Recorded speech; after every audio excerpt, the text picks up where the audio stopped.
Atakayesimama katika patakatifu pake? Ni nani atakayesimama katika patakatifu pake? Mtu aliye na mikono safi na moyo mweupe. Mtu aliye na mikono safi na moyo mweupe, asiyeinua nafsi yake kwa ubatili. Asiyeinua nafsi yake kwa ubatili, wala hakuapa kwa hila.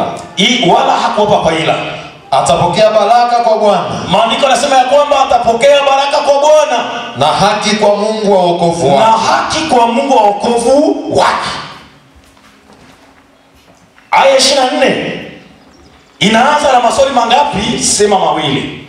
Swali la kwanza anasema ya kwamba ni nani atakayesimama katika mlima wa nani? Wa Bwana. Katika mlima wa Bwana ambao umejaa baraka, umejaa mema, umejaa neema. Ule mlima ambao tunapanda kila wakati kumwambia Mungu tubariki. Ni nani atakayesimama katika hii madhabahu katika patakatifu pa Bwana? Ni mtu wa namna gani? Atakayesimama mbele zake kwa sala, kwa maombi, kwa dua, ni mtu wa namna gani? Mzaburi anauliza swali, ni nani atakayesimama katika mlima wa Bwana? Ni nani atakayesimama katika patakatifu pake? Haya ni maswali mawili tumeshona Bwana. Ni nani? Ni mtu wa namna gani? Anajibu, anasema cha kwanza ni mtu mwenye mikono safi.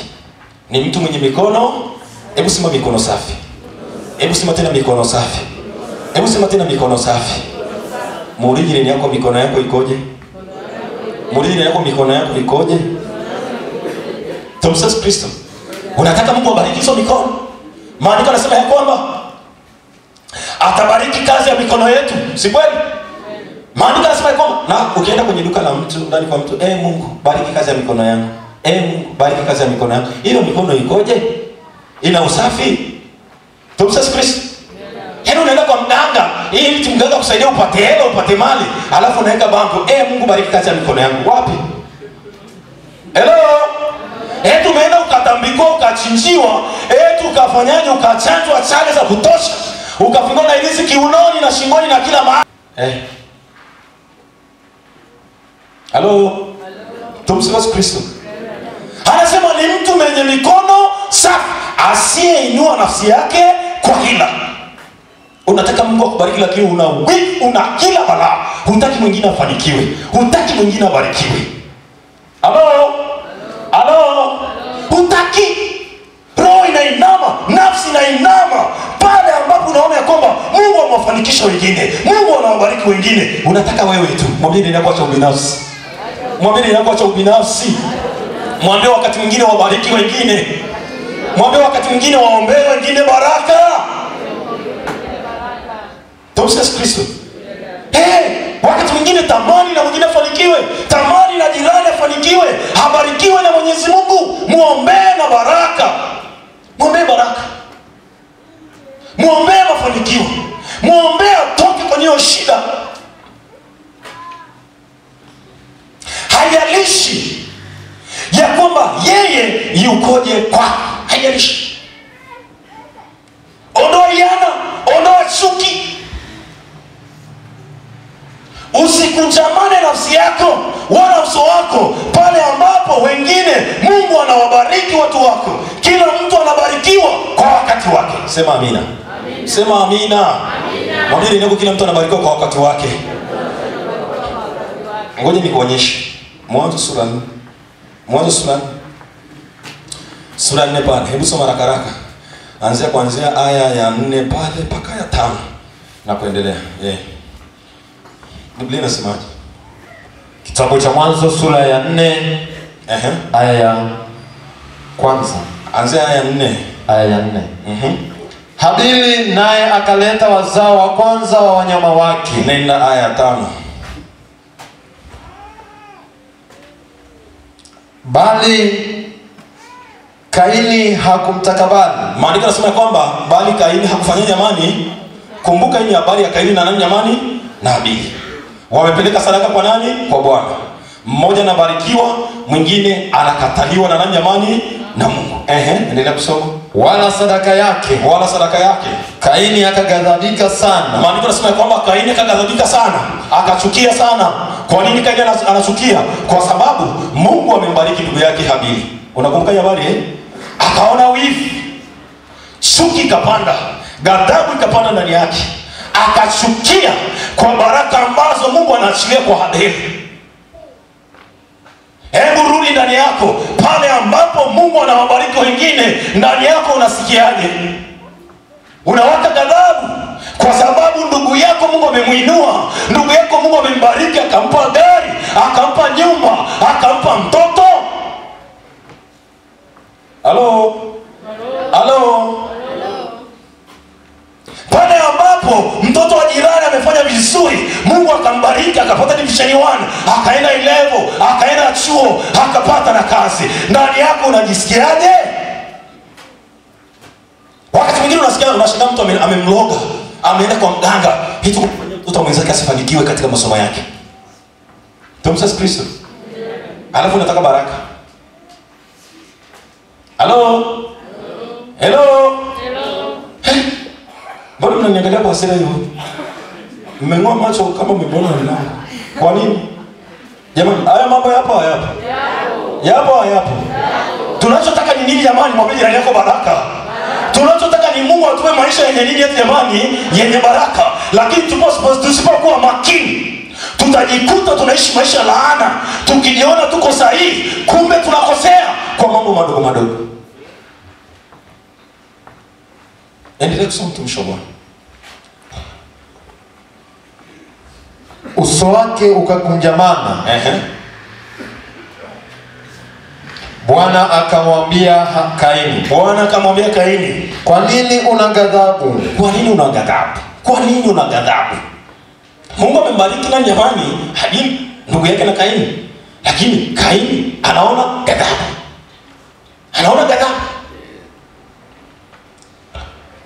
Akamwambiaje? Na kwa nini uso wako umekunjamana? Ndio. Kama ukitenda vyema hutapata kibali. Ukitenda vyema hautapata baraka. Mwenzako amebarikiwa, ndugu yako amebarikiwa, amepata baraka kwa sababu ametenda vyema. Umetendaje? Unatendaje? Unawatendeaje wengine? Anaona wivu. Kwa sababu hiyo usipotenda vyema, dhambi iko inakuotea mlangoni. Nayo inakutamani wewe. Nenda haraka. Walakini yapasa uishinde. Ndio. Kaini akamwambia Habili nduguye, twende uwandani. Ikawa walipokuwapo uwandani, Kaini akamwinukia Habili nduguye, akamuua. Akafanyaje jamani? Akamuua. Bwana akamwambia Kaini, yuko wapi Habili ndugu yako? Habili ndugu yako yuko wapi? Akasema, sijui, mimi ni mlinzi wa ndugu yangu. Aya 8 soma. Aya 8. Kaini akamwambia Habili nduguye. Tumsifu Yesu Kristo. Ukiendelea kusoma inafika sehemu Mungu anamlaani Kaini. Mungu anamlaani nani jamani? Kwa nini Mungu anamlaani Kaini? Kwa sababu ya dhambi ya kumuua nani? Ndugu yake. Kwa nini anamuua ndugu yake? Kwa sababu ya chuki, wivu na ghadhabu ya baraka ambazo mwenzake amezipokea. Tumsifu Yesu Kristo. Mwambie jirani yako acha iana. Mwambie jirani yako acha iana. Mwambie jirani yako acha wivu. Mwambie wivu ni mbaya. Mwambie chuki ni mbaya. Chuki ni nini jamani? Waombe wengine wabarikiwe. Sema amina. Waombe wengine wafanikiwe na watoto wao. Sema amina. Wanapobarikiwa na sisi tunabarikiwa. Sema amina. Ndio maana Mungu akamwambia Ibrahimu, watakaye kubarikiwa wamefanya jamani? Wamebarikiwa. Lakini watakaye kulaani wamefanyaje? Wamelaaniwa. Kumbe tunapowabariki wengine, hawatabarikiwa wao tu, hata sisi tunafanyaje? Tunabarikiwa. Jenga tabia ya kuwaombea wengine mema. Usiwaombee mabaya. Hata kama wao wanakutenda kwa hila, wamekufanyia mabaya. Yesu anasema kwamba muwapende adui zenu, tena muwaombee. Muwapende tena mfanyie jamani, ni kweli amekukosea, ni kweli ametenda vibaya juu yako na amekuumiza sana, lakini Kristo anasema ya kwamba mpende huyo na umwombee, na umwombee. Mwombee sana, mwombee, usimwombee mabaya, mwombee mema, mwombee baraka, mwombee mafanikio. Anapobarikiwa Mungu hatakuacha, lazima Mungu akubariki. Anapofunguliwa Mungu hatakuacha, Mungu atakufungua na wewe. Anapoponywa Mungu hatakuacha, lazima Mungu atende makuu ndani yako. Sema amina, sema amina, sema amina. Maandiko yanasema kwamba heri wenye moyo safi, maana watamwona nani? Heri wenye moyo safi, wenye moyo mweupe, maana hao watamwona Mungu katika maisha yao. Watamwona Mungu akiwabariki katika mambo yote. Kuishi maisha ya haki ni kujiingiza katika baraka ya Mungu, lakini kuishi maisha ya udanganyifu ni kujiingiza katika balaa na laana. Yeremia sura ya 5 aya 25. Hebu soma hapa. Yeremia 5:25. Maandiko yanasemaje? Twende haraka. Yeremia 5:25. Yeremia 5:25. Ndio. Soma tu. Yeremia sura ya 5 aya ya 25. Neno la Mungu linasema, ndio, maovu yenu yameyageuza haya. Maovu yenu, makosa yenu yamewageuza haya. Na dhambi zenu zimewazuilia mema msiyapate. Na dhambi zenu zimewazuilia msipate nini jamani? Maovu, dhambi, makosa. Yeremia anasema na watu ya kwamba maovu yenu, makosa yenu imekuwa sababu, imekuwa kizuizi cha kuzuia mema, baraka, mafanikio za Mungu katika maisha yenu. Kumbe wakati mwingine tunashindwa kufanikiwa, kubarikiwa katika kila eneo kwa sababu ya maovu yetu. Maandiko yanasema kwamba mshahara wa dhambi ni nini? Mshahara wa dhambi ni nini? Ukisoma kitabu cha nabii Isaya sura ya 59 aya ya kwanza na ya pili, maandiko yako wazi. Anasema kwamba tazama, mkono wa Bwana haukupunguka hata usiweze kuokoa, wala sikio lake si zito wala lisiweze kusikia, lakini maovu yenu, dhambi zenu zimewafarakanisha ninyi na Mungu wenu. Tazama, mkono wa Bwana si mfupi, sio mlegevu, siweze kubariki maisha yetu. Nguvu za Mungu ni kuu sana. Mungu anaweza kutubariki, anaweza kutenda makuu katika maisha yetu, lakini haya inakuwa ni ngumu kwa sababu tumetenda maovu, na haya maovu yakatutenganisha na baraka za nani? Za Mungu.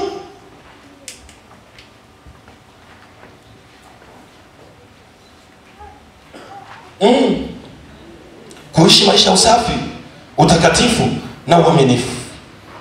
Makosa yenu yamewazuilia mema. Hebu tuangalie jambo la 4 haraka haraka, tumalizie hapa.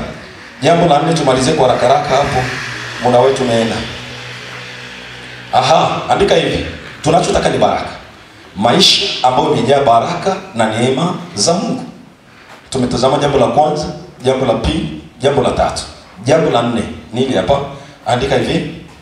Kumtolea Mungu sadaka ya maisha yako na mali zako.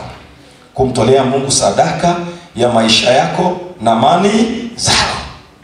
Iweke wakfu kwa Bwana. Itoe sadaka kwa Bwana, wewe na roho yako na nafsi yako na maisha yako yote. Jikabidhi mikononi mwa nani jamani? Mwa Bwana.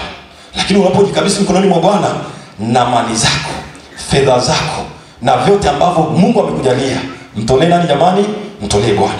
Kuna baraka ambazo tunazipokea kwa Mungu kwa njia ya kutoa. Wakati mwingine ili uweze kubarikiwa lazima kwanza utoe. Kwa nini? Kwa sababu kwa kutoa ndipo tunabarikiwa, ndipo tunapokea. Ndio maana Waswahili wanasema ya kwamba mkono unaotoa ndio unafanya jamani, ndio unafanya jamani. Lakini Yesu anasema ya kwamba kwa kutoa ni hazina tunajiwekea wapi jamani? Ni hazina tunajiwekea wapi jamani? Mbinguni. Ni hazina tunajiwekea mbinguni. Ni mbegu unapanda na utavuna unachofanyaje? Unachokipanda. Ndio maana Mtume Paulo kwa Korintho anasema ya kwamba apandaye haba atavuna nini jamani? Haba. Lakini apandaye kwa ukarimu atavuna kwa ukarimu. Kwa njia ya kutoa kuna kubarikiwa. Kwa kutoa ndipo tunabarikiwa. Haya, mifano michache katika Biblia ya watu ambao Mungu aliwabariki kwa njia ya kutoa. Mtu wa kwanza Ibrahimu. Mwanzo 22:1-5 na aya 15-18. Sasa hivi tutasoma aya 15 na ya 18. Kitabu cha Mwanzo sura 22 aya ya kwanza mpaka ya 5. Utaenda kusomea mwenyewe. Lakini kwa sasa tutasoma kitabu cha Mwanzo sura 22 aya 15 mpaka ya 18. Lakini vile vile andika Waebrania sura ya 7 aya ya kwanza mpaka ya 10. Andika tu. Mtu wa kwanza ambao tunaonyeshwa katika maandiko matakatifu ambao Mungu alimbariki kwa kutoa. Alimbariki yeye na uzao wake wote. Ibrahim. Kwenye sura ya 12 Mungu anasema na Ibrahim. Anamwambia toka wewe katika nchi ya nani jamani? Ya baba yako. Sivyo jamani? Uende mahali ambapo nitakuonyesha. Huko mimi Mungu nitakubariki. Nitalikuza jina lako. Lakini sura ya 13 tunaonyeshwa jinsi Mungu alivyombariki Ibrahim na utajiri mwingi sana. Lakini sura zinazofuata baadaye inafika kwa utaona ya kwamba Ibrahim ambao Mungu alimbariki anaweka agano na nani jamani? Na Mungu. Anaweka agano na nani? Na Mungu. Ya kwamba mimi nitakuwa Mungu kwako na uzao wako na watoto wako wote. Ibrahim anaweka agano na Mungu kuanzia sura ya 15-16 mpaka sura ya 18. Lakini sura ya 22 angalia kitu ambacho Mungu anamwambia Ibrahimu. Anamjaribu Ibrahimu. Mungu anajaribu imani yake. Anamwambia kwamba amchukue Isaka mwanae wa pekee amtoe sadaka ya kuteketezwa.